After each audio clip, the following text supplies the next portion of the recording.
요한복음 4장 말씀을 본문을 가지고 나누도록 하겠습니다. 먼저 4장 1절부터 4절까지 제가 읽을 때에 왜 예수님이 유대를 떠나서 갈릴리로 가신 이유가 무엇인지 한번 표시해 보시기 바랍니다. 요한복음 4장 1절입니다. 예수께서 제자를 삼고 세례를 베푸시는 것이 요한보다 많다 하는 말을 바리새인들이 들은 줄을 주께서 아신지라. 예수께서 친히 세례를 베푸신 것이 아니요 제자들이 베푼 것이라. 유대를 떠나서 다시 갈릴리로 가실새 사마리아를 통과하여야 하겠는지라. 아멘. 왜 예수님이 유대를 떠나서 갈릴리로 가시게 된 그 이유를 보게 되면 우선 본문 말씀에는 1절이 그 이유처럼 보입니다.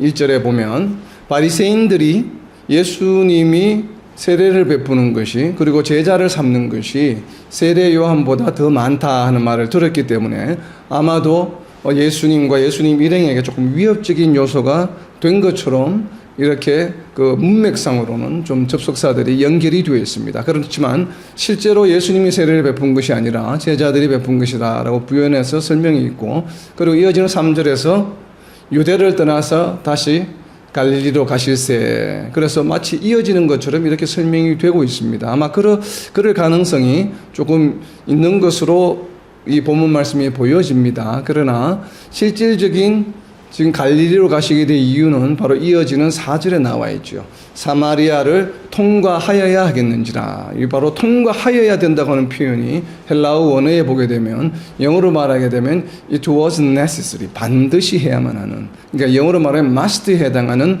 조동사적인 어떤 성격을 가지고 있는 헬라어 동사입니다. 에데이라고 하는 과거형으로 지금 쓰이고 있는데, 이러한 그 용법, 요한복음에는 특별히 이러한 용법이 여러 차례 사용돼, 한 10여 차례 사용이 됩니다. 이 동일한 이 헬라어 단어가. 그래서 반드시 해야만 한다, 할 수밖에 없는, 반드시 해야만 하는 그런 표현들이 있는데, 자, 사마리아를 통과하여야 하겠는지라. 바로 이것이 보면 우리가 일반적으로 해야 되는, 일반적으로 우리가 반드시 해야 되는 그런 책임감이나 의무감이라고 하기보다는 조금 뉘앙스가 divine necessity, 즉 영적으로 이제 그 divine이라고 하니까 이제 하나님께서 반드시 해야만 하는, 하나님께서 반드시 하게 만드는 그러한 의미로 조금 뉘앙스가 헬라어 단어가 많이 사용이 됩니다. 여러 구절에서 그런 유사 구절이 요한복음에만 한 10여 구절이 나오고 있습니다. 그런데 저는 개인적으로 어떻게 우선 결론적으로 말씀을 드리면 왜 사마리아를 통과해야만 하겠는가 보면, 이제 많은 아마 이 요한복음 4장 설교하는 걸 들어보신 분들은 뭐 들으셨겠습니다만은, 사마리아라고 하는 지역은 원래 유대인들이 꺼리는 지역이에요. 그래서 예루살렘에서 갈릴리로 갈 때 항상 우회를 합니다. 요단강을 건너서. 그런데 예수님께서는 이 유대인들이 꺼리는 사람들, 만나고 싶지 않은 사람들조차도 복음을 전가하기 위해서 예수님께서 친히 가셔서 이렇게 하셨다라고 이제 많이들 이렇게 해석하시죠. 근데 뭐 그 해석이 저는 틀렸다고 생각하지 않습니다. 분명히 또 그러한 요소가 분명히 있기 때문에 또 그럴 가능성이 분명히 있죠. 왜냐하면 사마리아 여인과 예수님과의 뒤에 나오는 대화의 내용을 보아도 분명히 유대인들이 사마리아 사람들을 좀 꺼려하고 천대하는 그러한 뉘앙스의 문구가 나오기 때문에 충분히 그럴 가능성이 있어 보입니다. 그렇지만 저는 기본적으로 우선 결론부터 먼저 말씀드리면, 예수님이 사마리아를 통과하셨어야만 되는 이유는 바로 무엇인가 하면 구약에서 예언된 예언의 성취를 위함입니다. 그래서 예수님이 바로 구약에서 예언된 바로 그 메시아요, 바로 구원자라고 하는 것을 보여주시기 위함이에요. 왜냐하면 구원자로 오신 분이 바로 구약에서 예언된 무언가 그러한 일들을 해야만 해요. 그런데 그 해야만 하는 일들이 뒤에 이어져 나오는 내용과 연관이 있습니다. 그렇기 때문에 4절 내용을 이해하기 위해서는 뒤에 나오는 5절, 6절 이야기를 이해를 해야만 합니다. 그러니까 4절이 따로 있는 것이 아니라, 자, 결론부터 말씀드리면 사마리아를 통과하여야 하는 것, 통과해 밑줄을 그으시고, 왜 통과해야만 하는가 하면 6절에 있는 야곱의 우물에다가 화살표로 연결해 놓으세요. 야곱의 우물에다가. 자, 이제 이유는 설명을 드리겠습니다.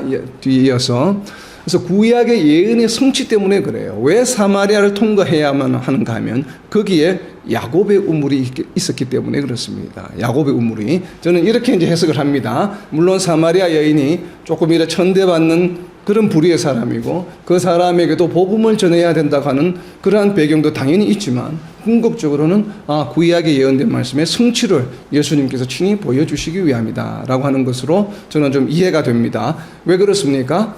우리가 요한복음에 기록되어 있는 모든 기사와 모든 이런 내용들은 무엇 때문에 기록한 것이라고요? 요한복음 20장 31절에 나와 있죠. 예수님이 그리스도시다, 메시아시다, 하나님의 아들이시다라고 하는 것을 보여주기 위함이에요. 그래서 구약에서 메시아에 대한 이야기, 하나님의 여호와의 날에 대한 이야기, 누군가 구원자를 보내주시겠다고 한 약속과 연관이 된 그 모든 내용들이 여러 곳에서 이 모양으로 저 모양으로 성취되고 있음을 계속 지금 요한복음에서 기록하고 있는 내용들입니다. 그래서 이 사마리아 지방을 통과하여야 하는 이유도 바로 그 일부 중에 저는 하나라고 믿습니다. 왜 그런지 지금부터 이제 5절과 6절 읽으면서 좀 부연을 설명하겠습니다. 요한복음 4장 5절과 6절입니다. 사마리아에 있는 수가라 하는 동네에 이르시니 야곱이 그 아들 요셉에게 준 땅이 가깝고 거기 또 야곱의 우물이 있더라. 예수께서 길 가시다가 피곤하여 우물 곁에 그대로 앉으시니 때가 6시쯤 되었더라. 아멘. 자, 야곱의 우물이 의미하는 바는 과연 무엇일까? 이제 그 이유를 4절과 연관 지어서 우리가 이해하려면 야곱의 우물이 의미하는 바가 뭔지를 좀 우리가 이해할 필요가 있습니다. 자, 이 야곱의 우물이 지금 있는 곳이 어디라고 5절에서 설명하고 있습니까? 사마리아에 있는 수가라 하는 동네에 이르시니. 그죠? 그래서 야곱이 그 아들에게 요셉에게 준 땅이 가깝대요. 요셉에게 준 땅이 가깝고 또 거기에 야곱의 우물이 있다라고 하는데, 자, 이곳은 어떤 곳인가 하면 창세기 33장 20절 그리고 창세기 48장 22절이라고 좀 적어 놓으세요. 먼저 창세기 33장 20절을 봅니다. 지금 야곱의 우물이 있는 곳이 어떤 곳인지 한번 보려고 합니다. 창세기 우선 33장 19절부터 봅니다. 창세기 33장 19절입니다. 그가 장막을 친 밭을 세겜의 아버지 하몰의 아들들의 손에서 베크시티아에 샀으며 거기에 제단을 쌓고 그 이름을 엘로헤이 이스라엘이라 불렀더라. 아멘. 자, 여기서 엘로헤이 이스라엘은 세 글자입니다. 그 히브리어 원어에는 세 단어입니다. 자, 그 체크 표현했어요. 띄웠어요. 그리고 엘로헤이, 그 다음에 이스라엘이에요. 엘은 하나님이라는 뜻입니다. 엘로헤이도 똑같습니다. 하나님이라는 뜻인데 이 엘이라고 하는 단어가 다른 뒤에 명사가 하나 더 따라 붙을 때 헤이라고 하는 게 조사가 붙습니다. 그래서 엘로헤이는 엘과 똑같은 뜻인데 엘로헤이 이스라엘이에요. 그래서 엘로헤이 이스라엘이라고 하는 것은 무슨 뜻인가 하면 이스라엘의 하나님이라는 뜻이에요. 그러니까 헤이라고 하는 게 소유격에 해당해요. 무엇에. 그러니까 엘로헤이 이스라엘, 즉 이스라엘의 하나님입니다. 즉 하나님은 이스라엘의 하나님이다, 이렇게 해석을 할 수 있고 하나님 이스라엘의 하나님 이렇게 해석할 수도 있습니다. 왜냐하면 이즈라고 하는 이런 동사가 없기 때문에 지금 여기 표현의 문장에는 그냥 엘로헤이 이스라엘이라고 되어 있기 때문에 두 가지로 해석이 가능합니다.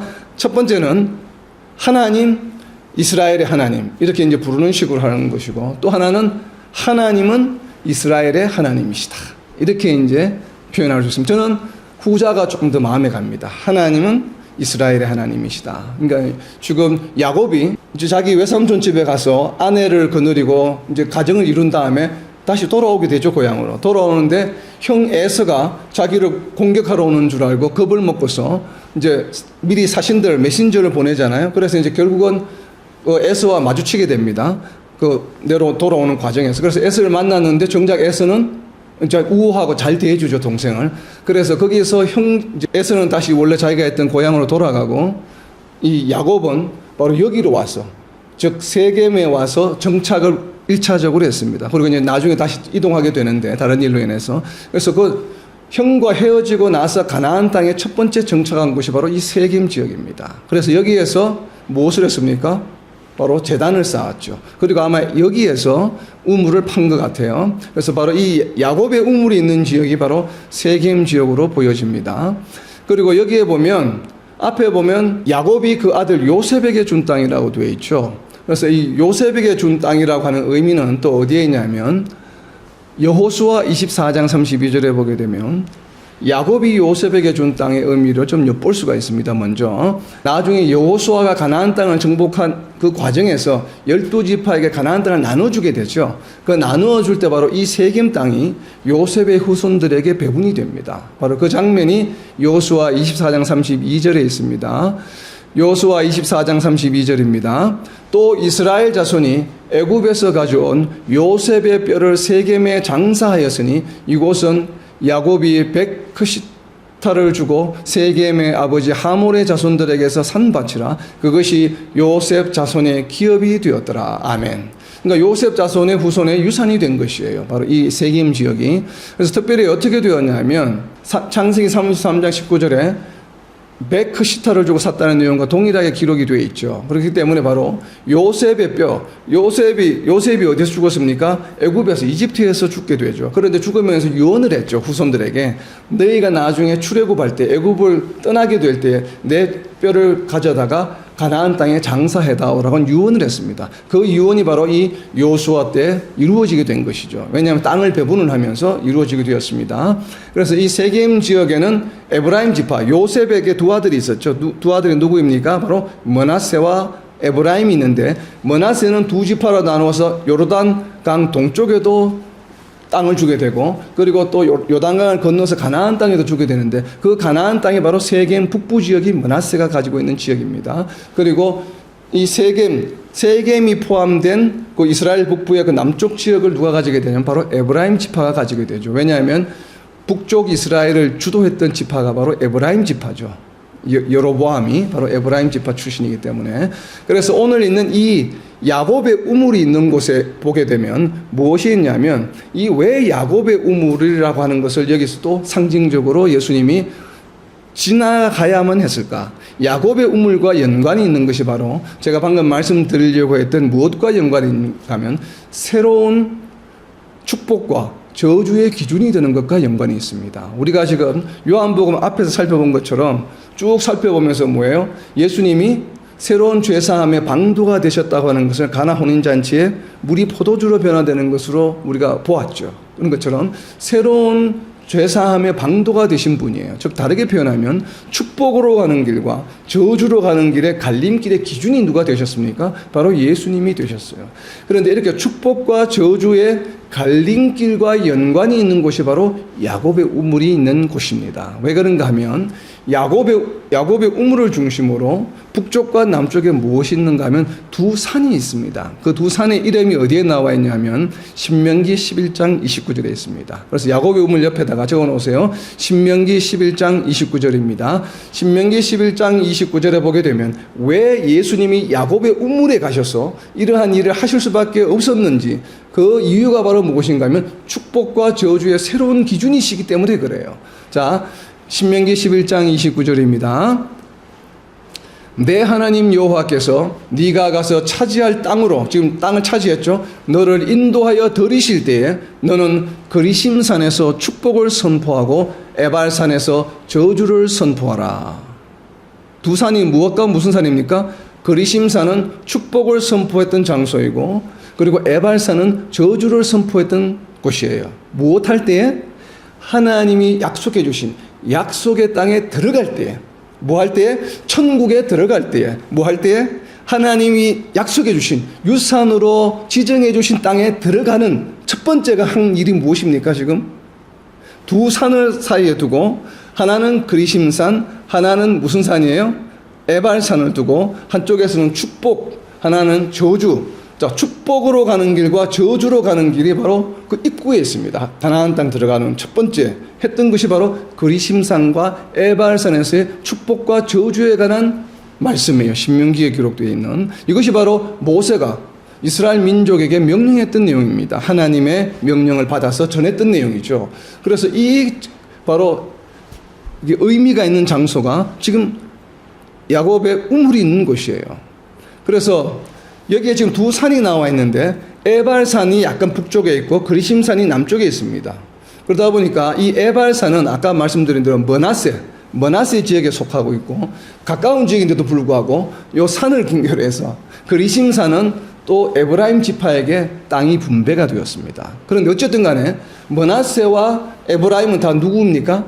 요셉의 아들들이죠. 그렇기 때문에 요셉의 후손들에게 물려준 땅이에요. 그래서 지금 요한복음 4장 5절에 나와 있는 것처럼 야곱이 그 아들 요셉에게 준 땅. 그죠? 요셉의 자손들에게 준 땅이에요. 이 내용이 어디에 나와 있냐면 창세기 48장 22절에 나와 있습니다. 여기 내는 야곱입니다. 내가 니는 요셉입니다. 그러니까 다시 읽으면 야곱이 요셉에게 네 형제보다 세겜 땅을 더 주었나니 이는 내가 내 칼과 활로 아모리 족속의 손에서 빼앗은 것이니라. 야곱이 요셉에게 무슨 땅을 주었습니까? 세겜 땅을 주었죠.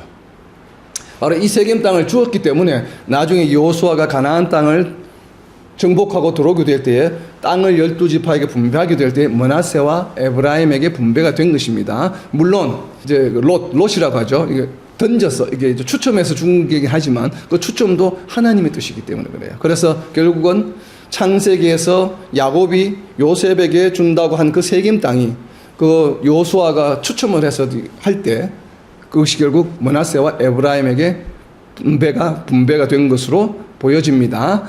축복과 이제 심판의 새로운 기준이 된다고 이제 말씀을 드렸고, 자, 이와 같이 지금은 제가 이제 그리심산과 에발산에 관한 신명기의 내용을 사실은 인용을 했는데, 이 말씀보다는 더 구약의 예언의 말씀이 성취되었다고 하는 것은 다시 뒤에서 이어져 나오는 내용들 때문에 그렇습니다. 그래서 그 부분은 구약의 예언의 성취 때문에 야곱의 우물이 필요했다고 제가 말씀을 드렸죠. 예수님이 야곱의 우물에 가실 수밖에 없었던 것은 구약의 예언의 성취 때문에 그렇습니다. 제가 방금 말씀드린 건 신명기의 내용이고 예언의 내용이 아니죠. 신명기의 내용이고 우리가 이제 이 비유적으로 아마 축복과 저주의 새로운 기준이 되셨기 때문에 그걸 했을 것이다라는 가능성을 말씀드린 것이고, 실질적으로 구약 예언의 성취는 이사야서와 스가랴서, 예레미야서에서 이야기하고 있는 예언이 있습니다. 그 부분은 뒤에서 설명을 하겠습니다. 자, 그리고 이 6절에 있는 6시쯤이라고 하는 것에 대해서 다시 한번 좀 의미를 찾아보려고 합니다. 6시쯤이라고 하는 것은 거의 정오 한낮 무렵이에요. 오늘날 시간으로 계산을 하면.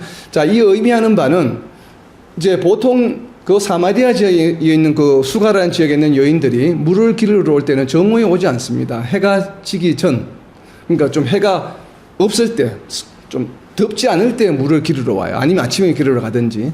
그런데 정오에는 한낮에 태양이 막 내려질 때는 사람들이 오지 않습니다. 그러니까 지금 우물에 누가 있습니까? 예수님밖에 없죠. 이 사마리아 그 수가 지역에 있는 사람들 아무도 없지 않습니까? 그래서 사마리아 여인 혼자만 지금 와 있는 것이에요. 그러다 보니까 사마리아 여인의 이름을 이야기할 필요가 없죠. 왜? 한 명밖에 없으니까. 그게 만약에 두 명이 있다 하면 어떻게 될까요? 이름 이야기해야 되겠죠. 누가 누군지 모르기 때문에. 하나밖에 없는 거예요. 그래서 이름을 굳이 이야기 안 하는 것입니다. 그래서 사마리아 여인 혼자만 오는 것이에요. 이 이야기는 무엇인가 하면 굉장히 그 동네에서 지금 소외되었다는 얘기예요. 그러니까 이 여인이 완전히 고립된 거죠. 사람들과 보통 이렇게 잘 교류를 하지 않는 것으로 보여집니다. 자, 그러한 이제 의미가 있는 것이고, 하나의 의미는 또 두 번째 의미는 무엇과 연관이 있냐면, 우리가 지난주에 살펴본 것처럼 4장의 이야기가 사마리아 사람들, 갈릴리 사람들, 사마리아 여인과 예수님의 제자들을 비교하고 있다고 제가 설명을 드렸죠. 접근을. 왜 그렇게 자꾸 접근을 하는가 하면 여러 비유가 자꾸 이렇게 소개가 되고 있습니다. 요한복음에서. 그래서 이 6시쯤이라고 굳이 시간을 밝히지 않아도 되죠. 우리 항상 성경 공부를 할 때 제가 늘 말씀을 드렸죠. 좀 추가적인 정보다라고 생각하는 데는 무언가 의미가 있을 수 있다는 것이에요. 그래서 이 6시쯤이라고 하는 것을 검색하게 되면 요한복음 19장에 6시쯤이라는 단어가 동일하게 나옵니다. 요한복음 19장 14절에 보게 되면 6시, 제6시라고 하는 내용이 나옵니다. 자, 과연 이 제6시와 지금 사마리아 여인의 이야기에 등장하고 있는 6시와 어떤 대비가 되고 있는지 한번 보시기 바랍니다. 요한복음 19장 14절입니다. 이날은 유월절의 준비일이요. 자, 유월절의 준비일이요. 유월절의 준비일이 언제인가 하면 바로 예수님이 돌아가시는 날이에요. 예수님이 잡혀 십자가에 돌아가요. 왜냐하면 유월절 어린 양이라고 하는 것은 이스라엘에서의 보통 절기는 아침에 우리처럼 해가 뜨면 하루가 시작되는 게 아닙니다. 언제가 시작됩니까? 해가 질 때가 하루의 시작이에요. 그래서 유월절의 시작은 언제인가 하면 해가 질 때예요. 그러니까 지금 유월절의 준비일이라고 하는 것은 지금 오늘 저녁이 유월절의 시작이라는 얘기입니다. 그래서 지금 유월절을 준비하는 거예요. 왜? 저녁이 되면 유월절이 시작되기 때문에. 그래서 저녁에서 그 다음날 저녁까지 하루가. 자, 그 이야기입니다. 이날은 유월절의 준비일이요. 때는 제6시라. 빌라도가 유대인들에게 이르되 보라 너희 왕이로다. 그들이 소리 지르되 없이 하소서 없이 하소서. 그를 십자가에 못 박게 하소서. 빌라도가 이르되 내가 너희 왕을 십자가에 못 박으랴. 대제사장들이 대답하되 가이사 외에는 우리에게 왕이 없나이다 하니 이에 예수를 십자가에 못 박도록 그들에게 넘겨주니라. 이 시간이 언제라고요? 제6시예요. 그래서 6시에 십자가에 못 박으라고 하는 판결이 내려졌습니다. 그래서 바로 이 이후에 바로 십자가 틀을 지고 골고다의 길을 지금 예수님이 가시는 것이에요. 그래서 십자가에 못 박히시는 날입니다. 이 날이. 그래서 십자가에서 돌아가시는 날이죠. 바로 이 날이. 그래서 그 날이 시작이 6시였는데 왜 여기서 제6시라고 표현합니까? 이 6시 때 지금 무슨 일이 일어났습니까? 요한복음 19장에서 유대인들이 예수님을 어떻게 했습니까? 거부했죠. 유대인들이 어떤 존재예요? 예수님을 거부한 존재들입니다. 그 사건이 언제 일어났습니까? 6시에 일어났습니다. 요한복음 4장으로 옵니다. 6시에 사마리아 여인을 만났습니다. 이 사마리아 여인은 예수님의 이야기를 듣고 어떻게 했습니까? 거부했습니까? 영접했습니까? 사마리아 여인은 예수님의 말씀만 듣고도 영접한 반면에 유대인들은 예루살렘에서 갈릴리에서 예수님이 일으키신 수많은 기적을 보고서도 거부했습니다. 그죠? 우리와 상관이 없다고 거부함으로 결국은 죽음에 이르게 했습니다. 이것이 극명하게 지금 대비되고 있죠. 그래서 6시라고 하는 개념이 요한 사도가 왜 6시라고 하는 시간을 여기서 이렇게 양쪽에 표현하고 있는가? 아마 예수님을 거부한 유대인들과 그리고 예수님을 영접한 그냥 말씀만 듣고 바로 영접한 기적을 보지 않고서도 영접한 사마리아인들을 아마 대비시키고 싶지 않았나 하는 그런 생각이 저는 개인적으로 좀 듭니다. 그래서 이 6시점이 가지고 있는 의미가 바로 이러한 의미도 있지 않겠는가. 유대인들과의 대비가 되는 하나의 키, 고리로 사용이 될 수도 있겠다라는 생각을 합니다. 자, 이제 이어지는 오늘 좀 중요한 말씀 중에 하나인 바로 4장 7절입니다. 4장 7절 말씀.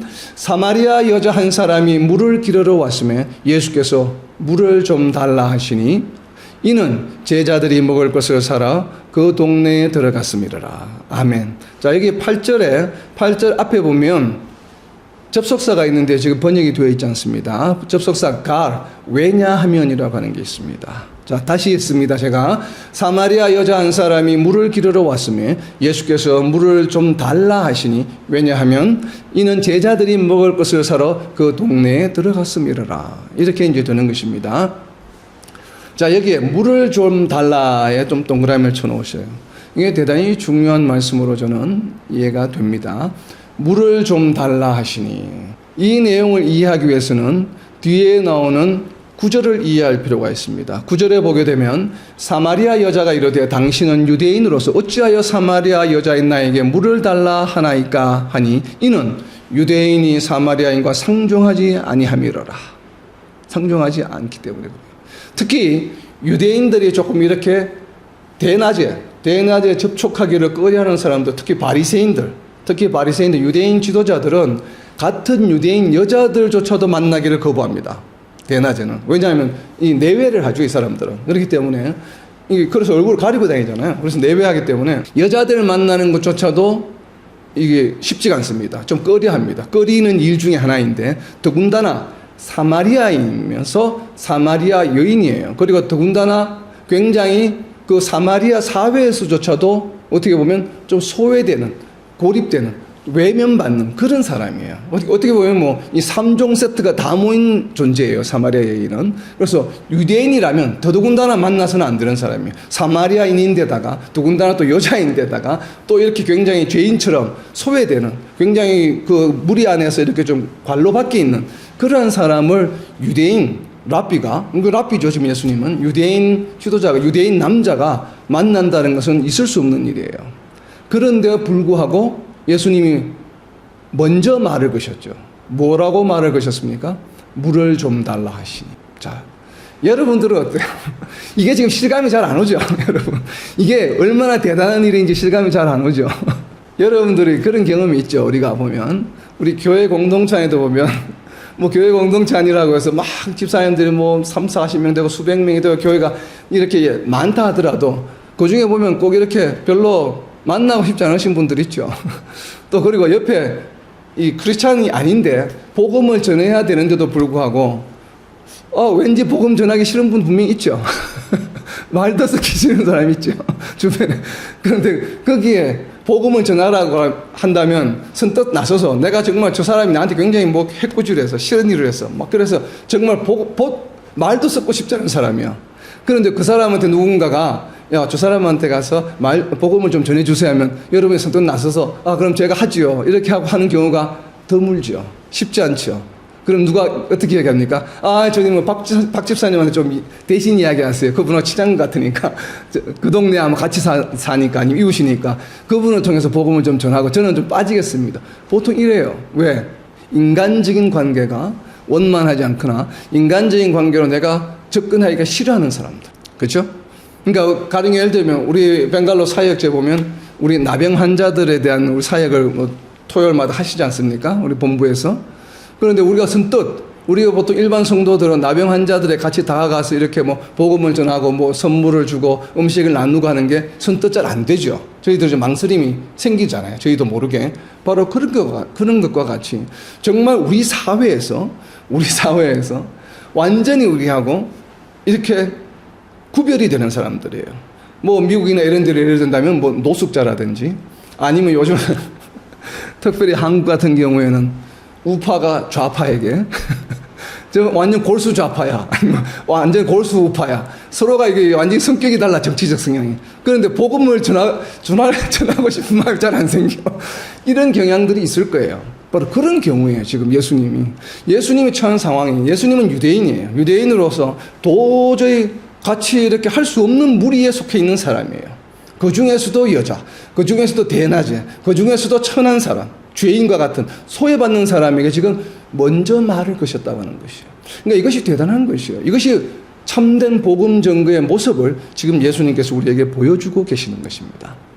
이것이 첫 번째 복음 사역의 시작이고 가장 천하고 소외된 자에게 다가가시는 것이고, 그리고 또 이 사마리아 여인에게 먼저 말을 거시고 지금 복음 증거를 하시려고 하는 이 예수님의 자세나 태도를 보게 되면 무엇을 또 알 수 있냐면 바로 직전에 예수님이 이 단독 면담을 하셨던 분이 또 있죠. 누굽니까? 3장에 개별 면담을 하신 분이 니고데모잖아요. 지금 니고데모에 이어서 두 번째 개별 면담이거든요. 이 사마리아는 제자들처럼 여러 명을 이렇게 한 게 아니고 단독으로 개별 면담했어요. 개별 면담. 그 두 케이스가 지금 나오잖아요. 니고데모와 사마리아 여인이에요. 완전히 어떻습니까? 신분이 극과 극이죠. 유대인들의 최상류 계층, 가장 교육을 잘 받은 엘리트 중에 엘리트, 그리고 가장 멸시받는 사회에서 소외받는 사람, 그 범위가 대단한 것이죠. 자, 오늘날 우리 교회를 봐도 그렇습니다. 여러분 지금 속해 있는 교회도 한번 보십시오. 어떻습니까? 물론 예전에 좀 우리 성경에 나오는 빌립보스가 쓰여지게 된 동기도 바로 그렇습니다만은 빌립보 교회 안의 구성 요소들이 그렇습니다. 간수장도 있고 로마 군인도 있고 아주 명품을 파는 사업가도 있고 그리고 귀신 들린 종도 있어요. 이렇게 교회 안에 신분의 격차 그리고 경제적인 수준의 차가 있는 사람들이 모이게 되면 이 화합이 쉽지 않죠. 그리고 교회 지도자나 성도들 간에도 또 어떤 사람에게 먼저 마음이 갑니까? 그리고 사회적으로 인정받는 사람, 좀 경제적으로 좀 나아 보이는 사람, 이런 사람, 또 외모가 뭐 이렇게 좀 잘 치장하고 다니는 사람, 또 이런 헌금을 좀 많이 하는 사람, 이런 사람들에게 호감이 가기 마련입니다. 우리가 육신을 가지고 있는 사람이기 때문에. 그러나 그러한 면에 있어서 어떻게 보면 좀 경종을 울리는 오늘의 메시지이기도 합니다. 예수님에게는 니고데모나 사마리아 여자나 동일한 것이에요. 그러나 오늘날 우리 교회는 그러지 못하잖아요. 그렇기 때문에 우리가 참 반성하고 돌아보아야 하는 것입니다. 교회는 어떻습니까? 교회는 니고데모와 같은 엘리트 중에 엘리트이거나 아니면 사회에서 완전히 소외받는 그런 사람이라 할지라도 예수님에게는 동일한 구원의 대상이요, 동일한 성도라고 하는 것입니다. 바로 이것을 가장 잘 나타내주는 표현이 사마리아 여인에게 물을 좀 달라 옆에 적어 놓으세요. 예수님께서 이렇게 물을 좀 달라고 먼저 다가가신 것은 바로 에베소서 1장 10절 때문에 그렇습니다. 그래서 우리가 정말 교회론에서 가장 중요한 키워드 중에 하나입니다. 에베소서 1장 10절이죠. 우리가 너무 잘 알고 있는 내용이에요. 자, 에베소서 1장 10절입니다. 하늘에 있는 것이나 땅에 있는 것이 다 그리스도 안에서 통일되게 하려 하심이라. 아멘. 무엇입니까? 하늘에 있는 모든 권세나 모든 것들이나 땅에 있는 모든 것이 다 그리스도 안에 통일되게 하려 하심이라. 자, 여기 우리가 자칫하면 오해합니다. 땅에 있는 것이 다 그리스도 안에서 통일되게 한다니까 말씀을 보게 되면 이 땅에 있는 모든 사람들이 하나 되게 하는 것인가? 이렇게 생각하기가 쉬운데 그렇지 않습니다. 헬라어 원문에 보게 되면 지금은 여기 번역이 되어 있지 않은데 헬라어 원문에 보게 되면 땅에 있는 것 앞에 수식하는 구가 있는데 그 수식하는 구가 무엇인가 하면 예수 그리스도 안에 있는 이에요. 그러니까 땅에 있는 모든 인류를 말하는 게 아니에요. 누군가 하면 예수 그리스도 안에 있는 땅에 있는 것이 다 하나 되게 하는 것. 즉 무엇입니까? 교회 구성원들이에요.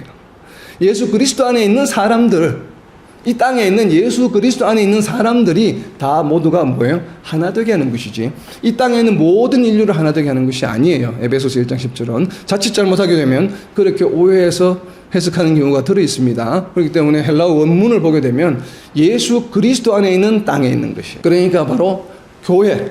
이 교회는 결국 무엇이라는 얘기입니까? 계급이 있는 것도 아니요, 빈부에 많고 적음이 존재하는 것도 아니요, 신분 출신이 어떠한지 있는 것도 아니에요. 그래서 모두가 다 뭐라는 얘기입니까? 하나라고 하는 것이. 바로 그것을 니고데모와 사마리아 여인의 두 극명한 이 두 케이스를 통해서 예수님께서 실질적으로 지금 보여주고 계시다고 하는 것이에요. 이 물을 좀 달라고 하는 것이 바로 저는 그런 의미가 있다고 보여집니다. 우선은 사람들이 꺼려하는 곳에 먼저 손을 내밀고 복음을 전가하는 것이고 왜 그런가 하면 기본적으로 그 대상이 누구이든지 간에 복음의 대상에는 제약이나 제한이나 조건이 없다라고 하는 것이에요. 복음의 대상에는 모두가 다 동일하다고 한다는 것입니다. 우리가 정말 이것을 잊어서는 안 됩니다. 그래서 우리가 교회 안에서 우리가 신앙생활 할 때도 마찬가지겠죠. 그 사람이 직업이 무엇이든지 그 사람이 뭐 재산이 얼마나 많고 적음이 중요하고 또 외모가 뭐 잘생기고 못생기고 중요하고 교회에 얼마나 충성하고 안 하고 뭐 이런 게 중요한 것이 아니에요. 어떻다고 모두가 다 하나예요. 하나. 니고데모나 사마리아 여인이나 다 복음의 대상이에요. 그죠? 자, 그렇다고 하는 것을 보여줍니다. 자, 그리고 오늘 이제 우리가 공부하게 될 중요한 이야기 중에 하나가 또 10절에 나오는 내용입니다. 10절입니다. 요한복음 4장 10절입니다. 예수께서 대답하여 이르시되 네가 만일 하나님의 선물과 또 네게 물을 좀 달라 하는 이가 누구인 줄 알았더라면 네가 그에게 구하였을 것이요 그가 생수를 내게 주었으리라. 아멘. 자, 여기 생수에 관한 것은 마지막으로 뒤에 이어지는 구절에서 다시 한번 설명하겠습니다. 여기서는 하나님의 선물만 좀 살펴보고 가려고 합니다. 자, 성경에는 하나님의 선물이라는 키워드 단어 자체가 나옵니다. 이 하나님의 선물은 신약 성경에 나오는 말씀이 아닙니다. 다른 많은 말씀과 더불어 마찬가지로 구약 성경에 이미 하나님의 선물이라고 하는 구절이 나옵니다. 그래서 구약 성경 중에 어떻게 보면 가장 먼저 하나님의 선물이 나오는 구절은 가장 처음이기도 하고 또 하나님의 선물이라는 구절이 집중적으로 나오는 데가 바로 전도서입니다. 전도서. 그래서 전도서 3장 13절에 보게 되면 하나님의 선물이 무엇인지 나와 있습니다. 구약에서 말하는 하나님의 선물과 신약 성경에서 말하는 하나님의 선물의 차이가 무엇인지를 좀 염두에 두고 보시기 바랍니다. 다릅니다. 성격이. 구약에서 말하는 하나님의 선물의 성격과 신약 성경에서 말하는 하나님의 선물이라고 지칭하는 선물과는 성격이 좀 다릅니다. 자, 무엇이 다른지 한번 살펴보시기 바랍니다. 전도서 3장 13절입니다. 사람마다 먹고 마시는 것과 수고함으로 낙을 누리는 그것이 하나님의 선물인 줄도 또한 알았도다. 자, 지혜자가 말합니다. 하나님의 선물은 무엇이라고요? 내가 오늘 먹고 마시는가? 수고함으로 그래. 오늘 내가 참 열심히 했어. 참 즐겁다. 이것이 바로 하나님이 주시는 선물이라는 것이에요. 오늘 여러분 하나님의 이 선물을 누리셨습니까? 식사하실 때마다 누려야죠. 그래서 밥을 먹을 때마다 감사 기도 드린 이유가 무엇입니까? 그것이 바로 하나님의 선물이기 때문에 그렇습니다. 식사 기도할 때 그냥 하는 것이 아니죠. 왜 그렇습니까? 그 식사가 하나님의 우리에게 주신 선물이기 때문에 그래요. 여러분 하루에 하나님의 선물을 최소한 몇 번 받고 계신가요? 최소한 3번은 받죠. 저는 2번 받지만. 자, 이제 식사가 하나님의 선물이에요. 먹고 마시는 것이. 그리고 무언가 일할 수 있는, 수고할 수 있는 일이 있다는 것이 하나님의 선물이라는 이야기입니다. 또 하나님의 선물은 전도서 뒤로 넘기셔서 5장 19절에 있습니다. 5장 19절입니다. 또한 어떤 사람에게든지 하나님이 재물과 부요를 그에게 주사 능히 누리게 하시며 제 몫을 받아 수고함으로 즐거워하게 하신 것은 하나님의 선물이라. 자, 막 열심으로 일해서 재물을 모았습니다. 부유하게 되었습니다. 신약 성경에 보면 자꾸 이것을 부정적으로 이야기하는 성경 구조들이 많죠. 그런데 전도서에서는 열심히 일해서 내가 부를 축적하고 자 이렇게 누리게 된 거, 이것도 하나님의 분명히 선물입니다. 선물이라고 또 설명하고 있습니다. 자, 직접적으로 하나님의 선물이라고 하는 단어로 명시하고 있지는 않지만 하나님의 선물이라는 개념으로 주신 개념이 있습니다. 제가 가장 좋아하는 구절 중에 하나입니다. 전도서 9장 9절입니다. 전도서 9장 9절이 바로 진정으로 우리에게 누구나 다 얻을 수 있는 하나님의 선물 중에 하나입니다. 전도서 9장 9절입니다. 네 헛된 평생의 모든 날 곧 하나님이 해 아래에서 네게 주신 모든 헛된 날에 네가 사랑하는 아내와 함께 즐겁게 살지어다. 그것이 네가 평생에 해 아래에서 수고하고 얻은 내 몫이니라. 아멘. 이게 바로 하나님이 주신 선물이라는 것이에요. 전도서 9장 9절은 바로 배우자입니다. 주신 모든 것이 참 지혜자가 보기 헛된데, 그러나 평생을 함께 사랑할 수 있는 배우자를 주신 것이 네가 이 땅에서 일하고 얻은 어떠한 보수, 어떠한 재물보다도 중요한 하나님의 선물이다라고 하는 것이에요. 바로 네 몫이다. 하나님이 네게 네 평생 이 땅에서 살아가는 평생에 너한테 준 몫이다 이 말이에요. 재산과 이런 거는 잃어버릴 수도 있어요. 날릴 수도 있어요. 그렇지만 이 배우자는 다르다는 것이에요. 그래서 네가 정말 열심히 일했는데 왜 이렇게 재산이 안 모이지? 걱정하지 말아요. 하나님 주신 몫이 있어. 무슨 몫입니까? 바로 배우자의 몫을 주셨어요. 이것이 바로 모든 헛된 날에 네가 사랑하는 아내와 함께 즐겁게 살지어다. 그것이 내가 평생에 해 아래에서 수고하고 그러니까 평생 동안 일한 몫이다 이 말이에요. 그래서 이제 하나님의 선물, 구약에서 가장 좋아 보이는 하나님의 선물은 바로 배우자입니다. 배우자.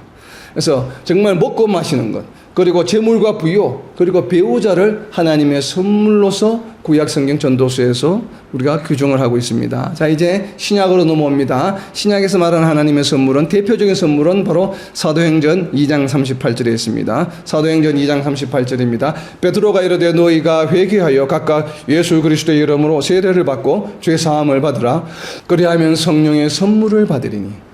선물이 무엇입니까? 바로 성령이에요. 신약 성경에서 말하는 하나님이 주시는 선물은 바로 사도행전 2장 38절에 나오는 성령의 선물입니다. 사도행전 2장 38절에 바로 성령을 선물로 주셨죠. 좀 빠르게 가겠습니다. 그리고 또 다른 선물이 있는데 에베소서 4장 7절에 우리의 그리스도의 분량대로, 선물의 분량대로 은혜를 주셨으니, 바로 은혜가 하나님이 주신 선물이라고 에베소서 4장 7절에서 설명하고 있습니다. 우리에게 주신 달란트를 말하죠. 여러 가지 은혜를 말합니다. 그런데 또 로마서 5장 17절에 보게 되면 의의 선물을 주신다고 이야기합니다. 로마서 5장 17절에 보게 되면 더욱 은혜와 의의 선물을 넘치게 받는 자들. 그래서 이제 의의 선물은 바로 무엇입니까? 믿음의 선물이죠. 결국은 믿음이 하나님께서 주시는 선물이다라고 하는 것을 로마서 5장 17절에 이야기하고 있습니다. 첫 번째가 뭐였습니까? 신약 성경의 성령이었죠. 그리고 에베소 4장 7절에서 우리에게 주신 은혜입니다. 여러 가지 달란트 은혜. 그리고 지금 로마서 5장 17절에서는 바로 믿음을 하나님께서 주신 선물이라고 표현하고 있습니다. 그리고 다시 에베소서로 오게 되면 에베소서 2장 8절에서 바로 너희는 그 은혜에 의하여 믿음으로 말미암아 구원을 받았으니 이것은 너희에게서 난 것이 아니요 하나님의 선물이라. 하나님의 선물이라고 바로 직시하고 있죠. 하나님의 선물이 바로 무엇입니까? 믿음으로 얻은 구원이에요. 자, 4가지입니다. 그리고 마지막으로 하나만 더 살펴봅니다. 에베소서 3장 7절에 있습니다. 자, 지금까지는 하나님 선물이 맞아. 이게 하나님 선물 같아요. 그런데 에베소서 3장 7절은 좀 의외입니다. 자, 우리가 잘 평소에 알지 못하는 내용이에요. 에베소 3장 7절입니다. 이 복음을 위하여 그의 능력이 역사하시는 대로 내게 주신 하나님의 은혜의 선물을 따라 내가 일꾼이 되었노라. 하나님의 일꾼이 된 것이 바로 하나님의 선물이라고 표현하고 있습니다. 바울 사도는. 저는 여기에 굉장히 공감이 갑니다. 정말 하나님의 일꾼이 된다고 하는 것은 정말 귀한 일이에요. 그죠?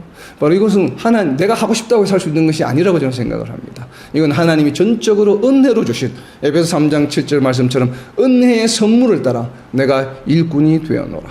이건 정말 큰 복이에요.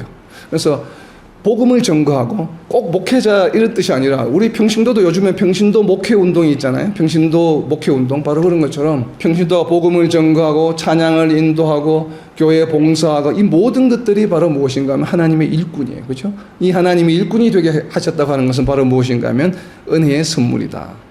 자, 신약에서 지금 이야기했던 선물은 하나님의 선물은 5가지였습니다. 성령, 은혜, 의, 믿음, 구원, 그러니까 믿음, 의와 믿음이 같으니까 그 다음에 구원, 하나님의 일꾼 되는 것. 이것과 전도서에서 이야기하고 있는 하나님의 선물은 먹고 마시고 수고하고 낙을 누리는 것, 재물과 부요를 누리는 삶, 그리고 배우자, 평생을 함께 할 수 있는 배우자. 구약 전도서에서 이야기하고 있는 하나님의 선물과 지금 우리가 신약 성경에서 살펴본 하나님의 선물과 어떤 차이가 있습니까? 구약에서는 좀 우리가 피지컬한 물질적 우리 현지의 삶과 연관이 있고, 그리고 신약은 영적 삶과 연관이 있죠.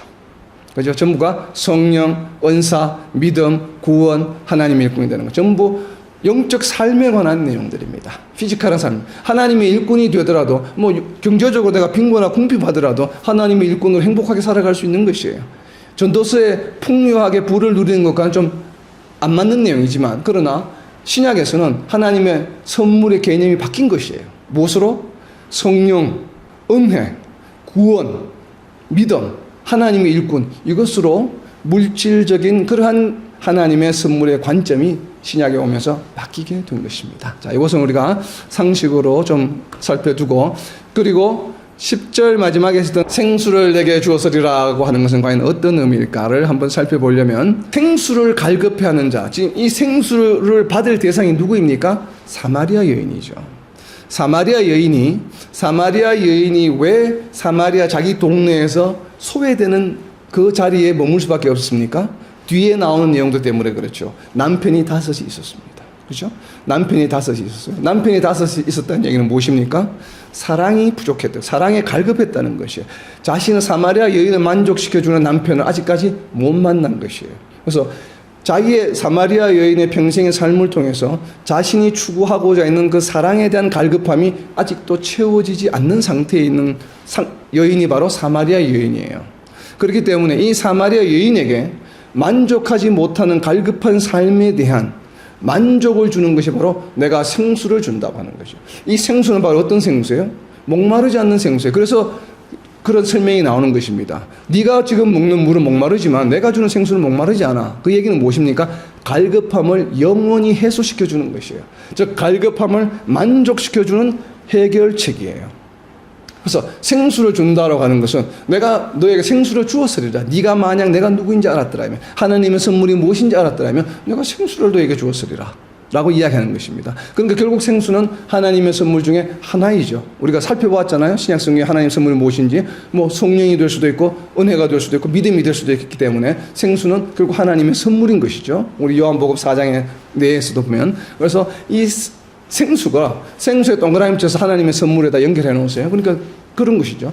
그래서 이 생수를 너에게 주었으리라고 하는 것은 바로 만족하지 못하는 갈급한 삶에 만족을 주시는 분이다라고 하는 것이에요. 바로 이 생수는 요한복음 7장에서 무엇이라고 설명하고 있습니까? 요한복음 7장 38절과 39절에 보게 되면 바로 생수의 강이 그 배에서 흘러나온다고 이야기하고 있고, 이 생수의 강이라고 하는 것은 바로 성령을 가리켜 말씀하신 것이다 라고 요한복음 7장에서 설명하고 있기 때문에 그렇습니다. 결국은 요한복음 4장에 방금 나눈 이야기를 정리하게 되면 그게 무엇인가 하면, 결국은 너희가 생수를 얻는다라고 하는 것은 결국 성령을 얻게 된다. 믿음을 가지게 된다. 즉 영원한 천국을 누릴 수 있는 방도를 너희가 소유하게 된다라고 하는 의미예요. 그래서 지금까지 네가 이 땅에서 추구했던 사랑에 대한 그런 갈급함이 생수를 통해서 그보다 더한 큰 사랑을 하나님으로부터 예수님으로부터 얻음으로 성취하게 된다는 그런 의미를 가지게 되는 것입니다. 구약에서 예언이 된 것을 성취하였다는 내용이 굉장히 오늘 핵심 중요한 내용인데 그 내용은 너무 긴 내용이기 때문에 오늘 여기서 중단하도록 하겠습니다. 그래서 생수를 내게 주었으리라 하는 것. 그리고 오늘 우리 말씀을 오늘 나눈 말씀을 우리가 오늘날 우리에게 적용하게 되면 어떻습니까? 바로 물을 좀 달라. 바로 우리 이 물을 좀 달라고 하는 이 첫 마디가 그냥 단순한 이야기가 아니에요. 우리가 바로 이런 태도를 가져야 된다는 것이에요. 비록 내 마음에 들지 않고 내가 꺼리는 대상이고 내가 좋아하지 않는 대상이야. 그리고 우리 사회가 전체적으로 아니면 교회가 전체적으로 교회 안에서도 별로 다가가고 싶지 않은 사람이에요. 그러한 존재를 하더라도 누가 먼저 나아가야 한다고요? 우리 자신이 먼저 손을 내밀고 믿음의 길로 올바른 믿음의 길로 나아올 수 있도록 물을 좀 달라라고 이렇게 먼저 손을 내미는 또 먼저 다가가는 저와 여러분 그리고 이 땅의 모든 하나님의 백성들이 되시기를 예수님의 이름으로 선포합니다.